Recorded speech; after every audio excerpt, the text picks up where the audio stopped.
Welcome to episode 17 of the COVID-19 Chronicles. Today is Saturday, May 23rd, and it's a bit gloomy outside. Not the kind of weather we would be expecting for the unofficial start to summer, Memorial Day weekend. Again, very ironic because it's like Mother Nature knows how depressing this pandemic is to everyone and made the weather to match it accordingly.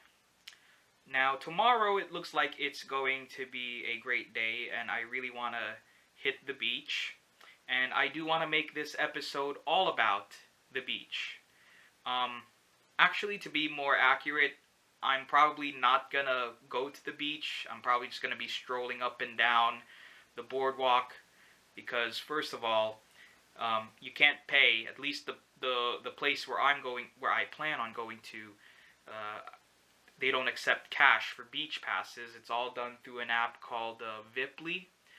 And I didn't want to spend $7 to just spend a few minutes just walking on the sand and then going onto the water, which is still pretty cold for this time of the year. And it didn't even help that the temperatures were under the average for the time of the year.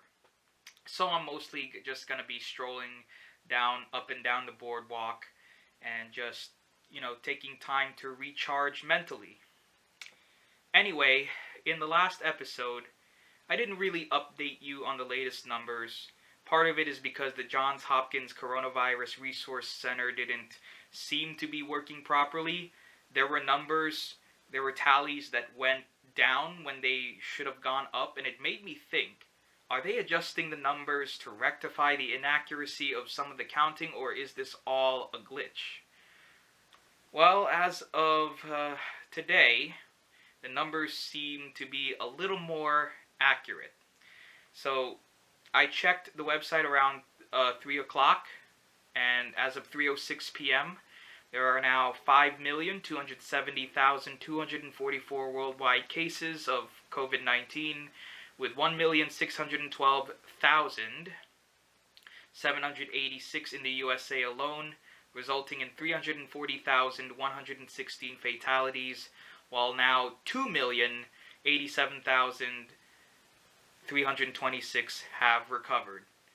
Obviously, even though those numbers may be accurate, no glitches in the website, those numbers are obviously different. I think the worldwide, the actual worldwide cases is more like 9 or 10 million at this point,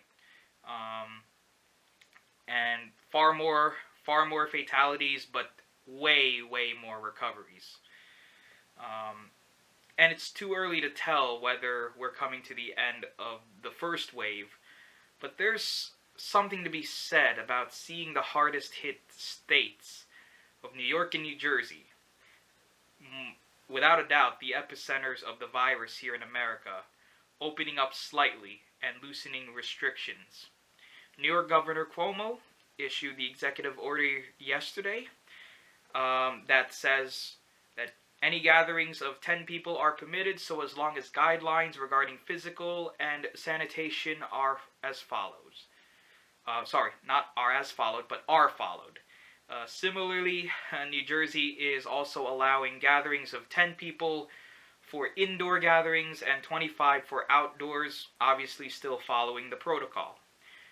And recently I texted a friend of mine who lives in Georgia, and he said that everything has been going very smooth, and he's been able to go to bars and eat at restaurants with no issues, and this weekend marks 3 weeks since his state practically opened up. And upon hearing the news that we are going to open up again, I already started looking forward to getting back to work. If a lot was able to happen in just the last 20 days, I can just imagine June being a renaissance month. Hey, I think I might have just found a title for a future episode for this series. I don't know if I've mentioned this before, but I actually work for 2 piano studios. I've mentioned that I had a teaching job. I don't think I've told you that I'm holding down 2 jobs as a instructor. One is at an established business with multiple instructors in a commercial area, and then the other one is in a more casual fashion at my friend's house, and her business in particular has the option of doing in-home lessons. Now, I have a feeling that I might get back to working for my friend before working for the commercial one, solely because I could do in-home lessons and I'd be able to do it safely.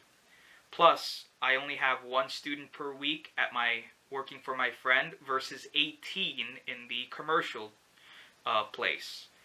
Also, I've been composing music as of late, and that was something that I want to accomplish before this pandemic is officially over, which won't be until a vaccine is out or if the virus naturally fizzles out into dormancy. So, if you will excuse me, I've got a date with the MuseScore software. See you then. First non-Chevrolet is Truex in 6th. Competition caution coming in 2 laps. With no practice, teams want a chance to check tire wear and suspension settings, and they will get that here 2 laps from now. Well, I know somebody that's going to be pretty happy to see that competition caution. That's Kyle Busch. Extremely loose race cars, what we're hearing, and he's lost several positions here in the last few laps. He gained some positions when they dropped the green, but as you can see, Alex Bowman coming right to his rear bumper. Boy, we saw during the break, his hands working fast through the windshield, the back of that car swinging around. Two-time Cup Series champ started 9th. He's currently 12th. Has to hang on for one more lap here. This will be a regular competition caution. The teams coming down pit road for service if they choose, and then lining back up in the order in which they leave pit road.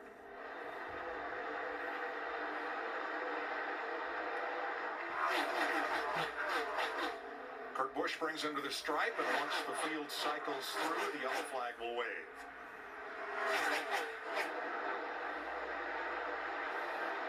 Navigating through some slower traffic that they were able to catch in these first 20 laps. BJ McLeod. Third out, this is the competition caution. And that's your competition caution with 20 laps complete. Let's check with Larry for a look at the right combination, sponsored by Subway. Yeah, let's take a look at Austin Dillon, his crew chief Justin Alexander, that 3 car. This is their 67th race together. In both of Austin's wins, they've come with Justin Alexander making the calls. Their first race together was that 2017 Coke 600. Then they won the 2018 Daytona 500. They were not together last year. They're back together. And the only other mile-and-a-half track that we've run this year, they finished 4th out at Las Vegas. Sounds like to me they're working on that Subway right combination. Thanks, Larry. Regan? Well, Larry, just to add to that, that race car right now is very good for Austin Dillon. Last pit stop, they asked for no adjustments to that race car, so he's been having a nice run as we see him get very loose right there, racing hard with Ryan Blaney. But we've seen Ryan Blaney is not going to cut you any slack. He's going to be very aggressive getting into turn 3. They almost made contact. We saw some of that earlier. 3 wide there. 3 wide. With a lap car outside of Dillon. Where you see Blaney gets to the inside, but I'm telling you, this outside groove is coming in. Look at Austin Dillon fight back up in that traction compound, get the run down the back straightaway. Looking for stage points as pits are closed in this final lap of stage 2 that will bring us to halfway.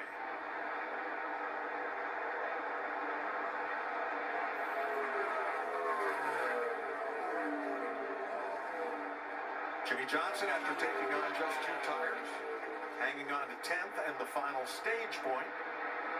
Alex Bowman brings it around to the green. They almost fell outside the top 20, but they knew they had a good race car. They kept their head about them, and here they are. And caution is out for William Byron. Oh, wow. Chase Elliott's teammate causes the caution flag with 2 to go. That left rear tire is down, Mike. You know, he had a bit of a tire rub. We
Johnson. Backstretch, final time. Pretty good run on Keselowski here. I don't know if he's close enough.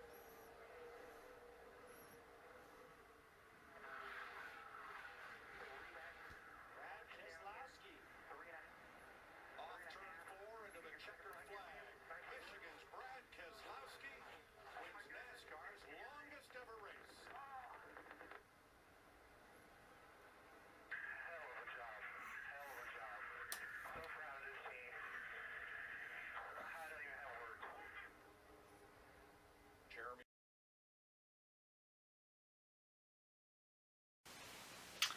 Alright, so today is Memorial Day, May 25th. And at the end of this video is a short special commemoration for those who have fallen in the service of our country. So stay tuned for that.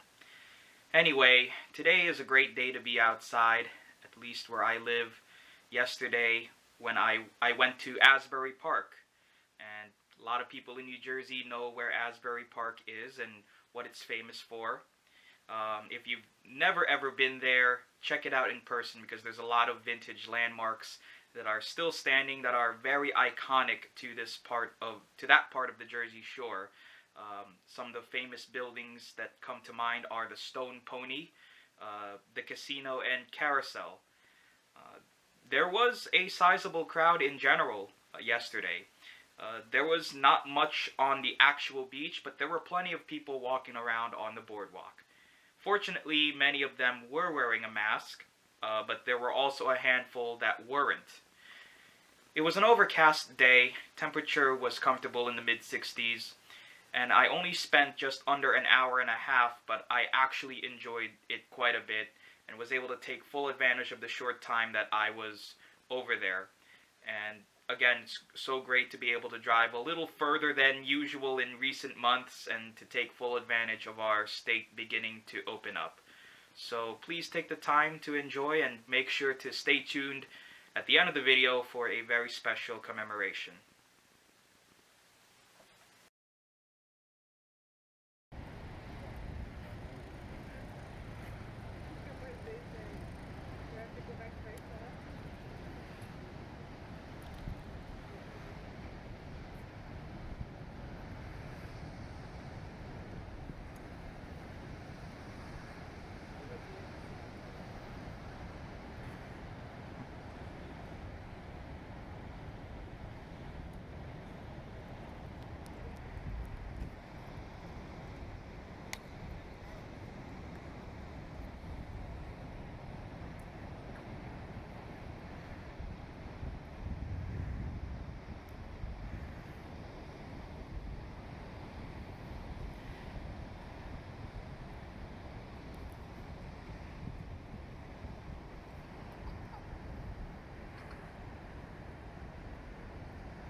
A grateful nation thanks you. The engines fire, and the pace car will lead them around to the opening of pit road for service.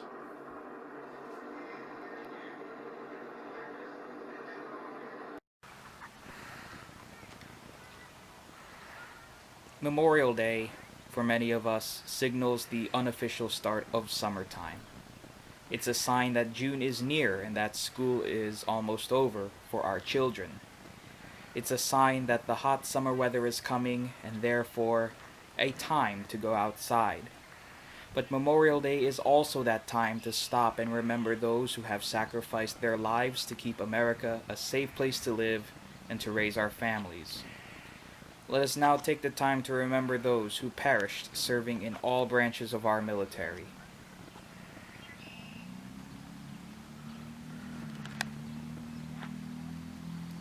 Today, we continue to live in uncertainty as this coronavirus crisis continues to unfold. Let us also remember those who are currently overseas or away from their families, that one day they may return home to their families safely. We also remember all the lives lost from this coronavirus pandemic, and we keep their grieving families in our thoughts.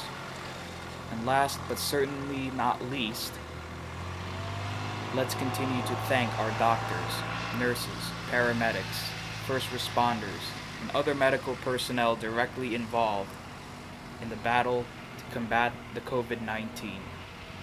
So on this Memorial Day, embrace the sun. Embrace the outdoors, especially with how this year has gone. But let's not ever forget the fallen heroes in our lives.